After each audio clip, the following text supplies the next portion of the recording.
He once escaped a dungeon by convincing the guards he was a dungeon inspector. He negotiated a peace treaty by arguing that neither party legally existed. He talked his way into a siege using only a wheel of cheese and his knowledge of noble inheritance. He is the most experienced man in the world.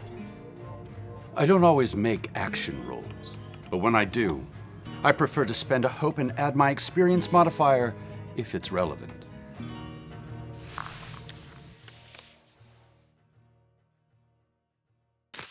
In Daggerheart, an experience is a word or short phrase that captures something specific your character has learned, survived, or become.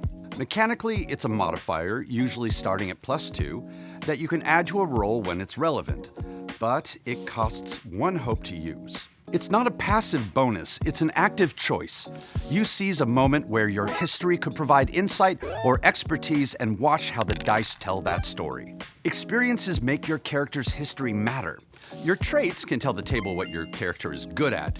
Your experiences can tell them why. One thing to note about experiences, you must declare it before you roll if it's relevant, not, I can make this work if I squint, like, no, really actually relevant. And you may need to pitch it to your GM and see if they'll allow it, especially if you're getting clever with it. You start with 2 experiences at character creation, each at +2. You can choose from some examples from page 20, or make them up, ideally in collaboration with your GM. The raw material is your character's life before the adventure. What did they do? What did they survive? What are they known for? And what do they carry with them?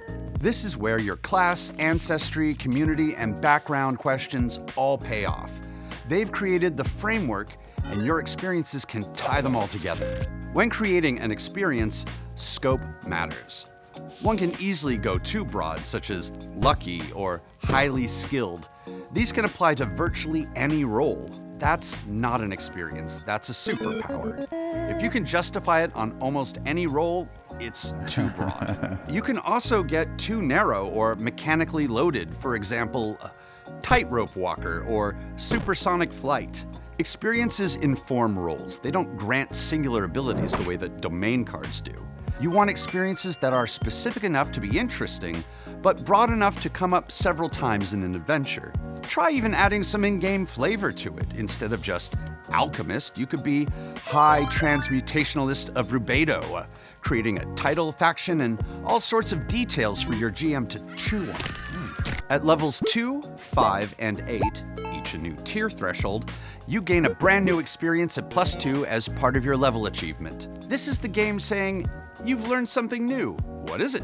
As an advancement option when leveling up, you can also increase the modifier of 2 of your current experiences by +1. Your battle-hardened soldier gets more battle-hardened. Your fallen monarch gets better at name-dropping. And just a little side note for you beast-bound rangers out there, your animal companions also get experiences. They get 2 at +2 at character creation, just like you do, but based on your companion's training and your history together. Whenever you gain a new experience, your animal companion gains 1 too. When you command your companion to act, you spend a hope and add a companion experience to your spellcast roll. Experiences are your time to shine. Every time you spend a hope to invoke one, you're telling the table, this is who I am, and this moment is where that matters. So don't be stingy. Keep spending that hope. It's worth the experience. Get your sheet together.